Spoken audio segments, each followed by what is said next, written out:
Good evening and welcome. Make sure to hit subscribe for even more creepiness and hit the bell so you never miss a new video. Tonight I have something a little different for you guys, so hit the light, sit back, and don't answer the door.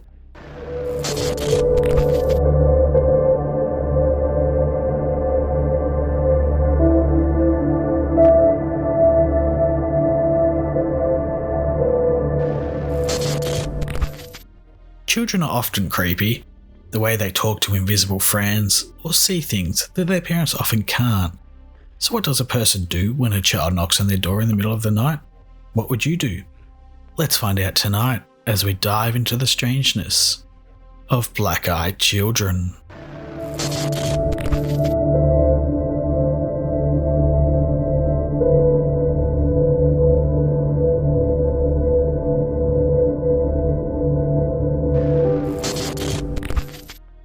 We begin tonight with a post from Reddit, with our poster having a wonderful vacation in Rome until, well, it wouldn't be a creepy story if that's all that happened, right? Take a listen.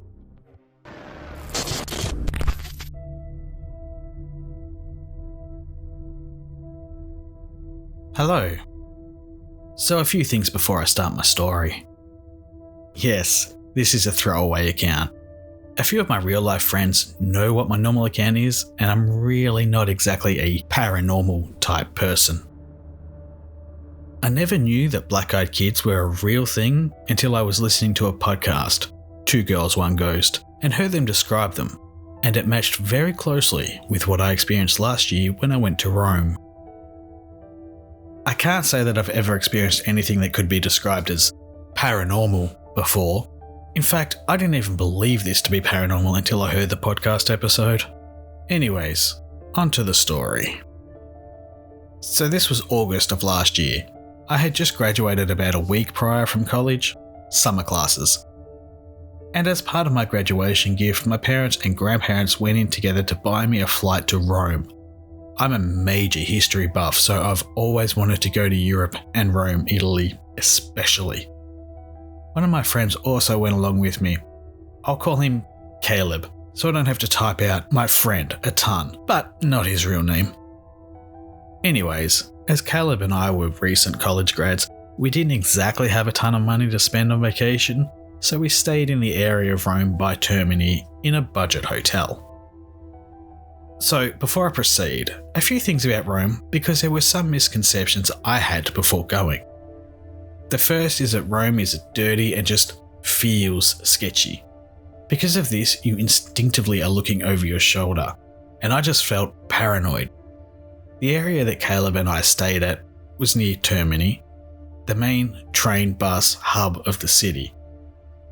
While it was a super convenient location, less than a 5-minute walk, and we could access the metro or a bus to anywhere in the city or a cross-city train. The area just felt run down with graffiti all over. I mean, more than usual than Rome. The other thing you should know is that Romans like to eat long meals and eat very late. Whereas back here in the US, I typically eat dinner around 5:30 to 6 and generally finished well before 7:30. Some of the restaurants in Rome don't even open until 7. Which led you to being out a lot later than you had intended.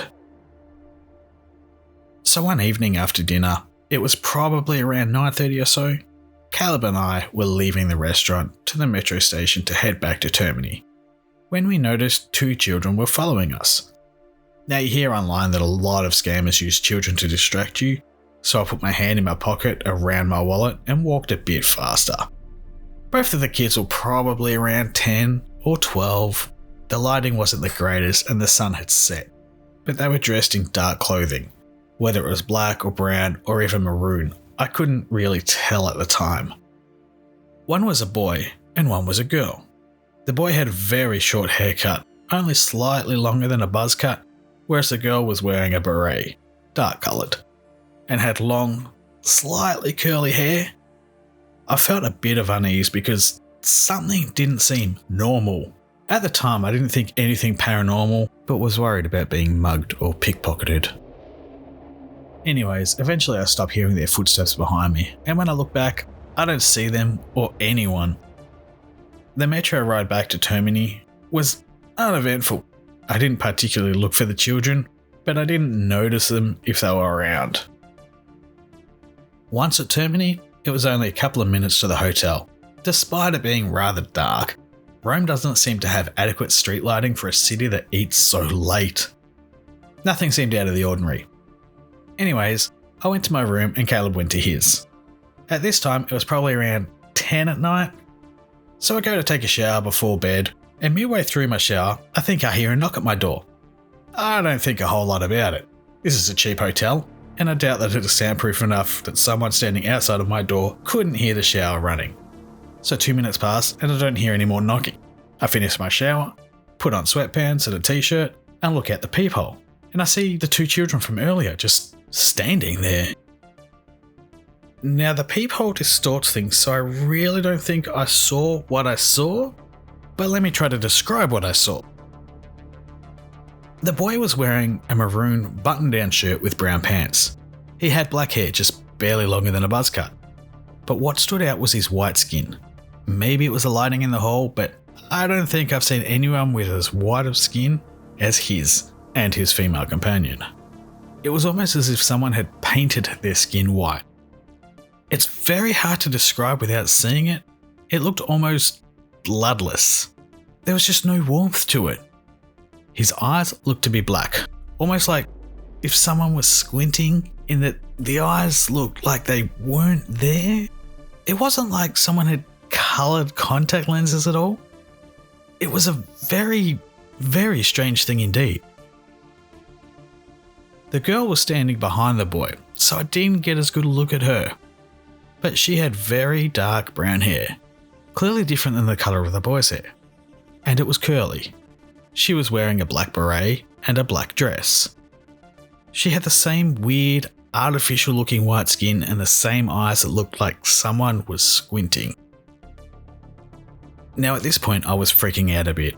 After all, the hotel required a keycard to operate the elevator to get to the second story where my room was, which made it rather odd that some random kid, who we never did see with any parents, would follow myself and Caleb halfway across Rome and end up in the same hotel, on the same floor, and randomly knock on my door. And not just knock, but knock and stand there for at least a couple of minutes. I didn't say anything to indicate that I'd be coming to the door. At this point, I double checked the chain lock to make sure it was secure, but I think the kids must have thought I was going to open the door when I heard the boy's voice, or at least I assume it was the boy's voice. It certainly didn't sound feminine. Say, "Aren't you going to let us in? We're lost."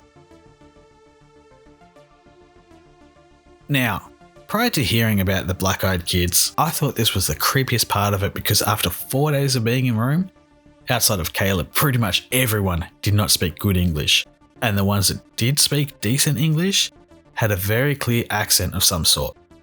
This, though, did not. It was clearly the voice of a native English speaker, and I couldn't detect that there was really any accent, as in, it didn't sound like anyone from England or have a noticeable southern accent. I decided that I'd had enough and just didn't make another sound and moved to my bed. I must have just sat there waiting for an hour or so, trying not to make a noise or make any indication that I was in the room, hoping that they'd just decide that their prank or scam wasn't having any effect and leaving me alone. I decided against texting Caleb about it.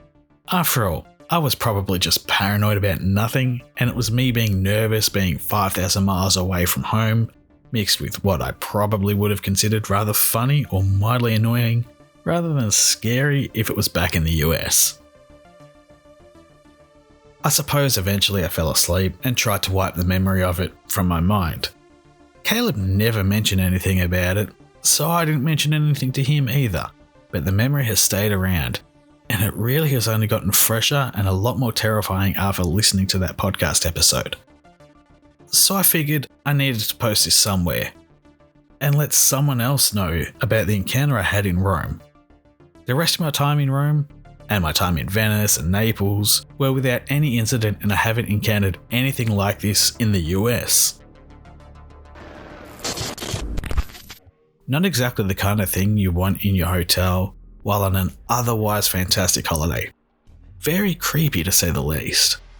I am curious as to whether their friend also had a similar encounter, but also never mentioned it.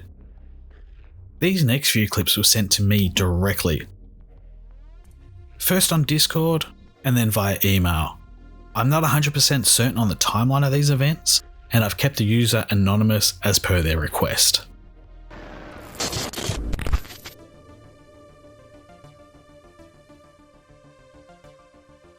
My mother-in-law lives near an abandoned school. A few weeks ago, she started getting doorbells rings around 3 a.m. Out of frustration one night, she got up and answered the door and noticed it was a little girl. The girl asked if she could use her bathroom. My mother-in-law responded to the girl, "Where are your parents?" The girl then demanded to be let in. My mother-in-law then noticed the girl's pitch black eyes. After this, she closed the door and called the police. As expected, the police found nothing. A few days later, while walking my dog by the abandoned school, I noticed a small child in a window and snapped this picture.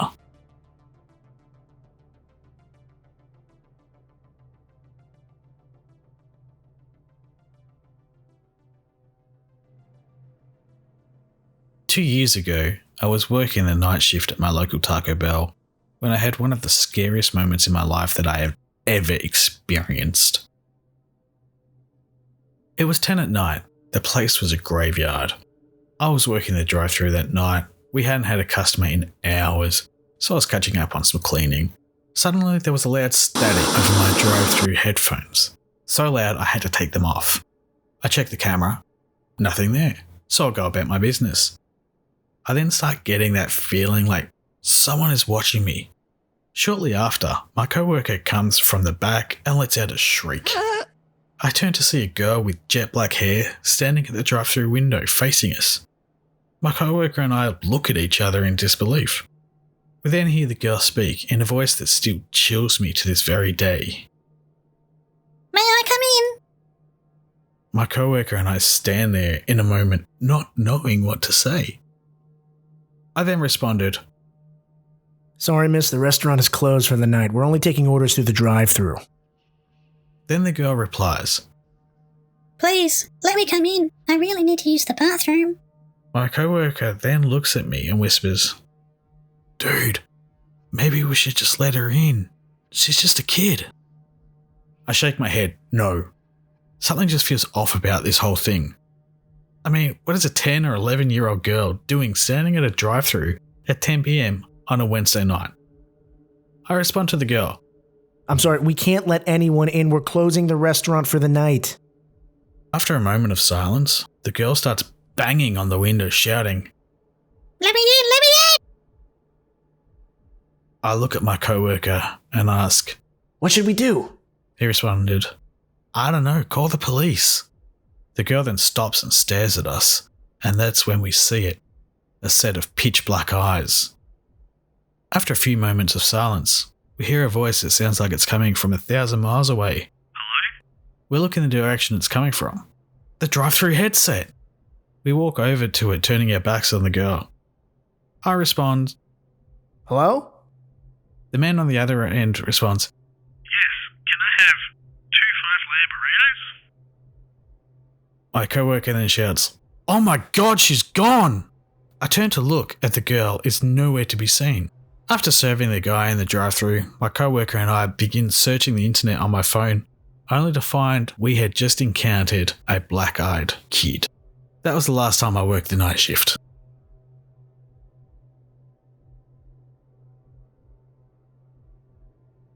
I had been on travel from work and was driving home late, about 2 a.m. As I pass the park on my street, I see what looks like a preteen kid boy wearing a hoodie, standing there in the middle of the park, staring straight ahead. This strikes me as odd, so I slow down a little and look. No movement. A little creeped out, I drove onto my house, unpack, and hit the sack. The next morning as I head out for some breakfast, I take a look around the park. It was dead empty. Not even the usual squirrels and birds running around. A few weeks later, I'm driving home after a night out with the guys. I see the same kid standing there in the same spot. This time, I stop the car, roll down the window and yell at the boy. Hey kid, you okay? No reaction at all. I yell at the kid again. Hey kid, are you deaf? What the heck's wrong with you?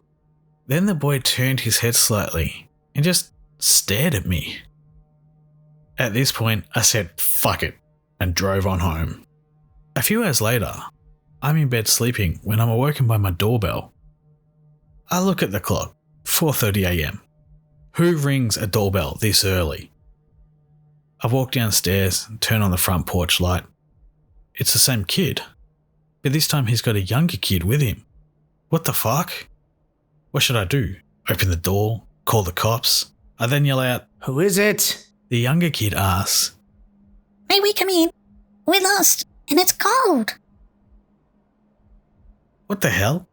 It's the middle of summer. Then I heard the older kid. Please, mister, let us in. I respond, No, go home. then dead silence. I go for my phone to call the police. Then I heard banging at the back door. It's the younger kid. Please, just let us in.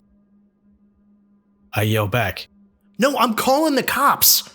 Then I heard banging on the living room window on the other side of the house. I sneak over and peered out the window. It's the older kid. He stares at me through the window. That's when I notice his eyes. His pitch black eyes. I stare into those eyes for what seems like an eternity. My head starts to feel heavy. Then I pass out. I awoke on the couch in the living room. It's morning. The birds are chirping. I look out every window. No sign of the kids. Was it a dream? I go outside and to my horror, there were 2 sets of footprints in the morning dew grass. One encounter would have been enough for anyone, but 3 separate encounters? I think it's time to find a new place to live. Unless they can follow you anywhere. Thanks to the king of the Black Eye Kid phenomenon, Fantastic Daily, for providing a different voice there. Links to his channel in the description below, which I highly recommend going and subscribing if you haven't already. If you have a story you'd like to share, you can send them directly to me on Discord or Reddit, links below. You can also follow me on Twitter or come chat with me over at the Opinionated Outcast Discord server. Thank you very much for watching. Until next time, friends. Good night.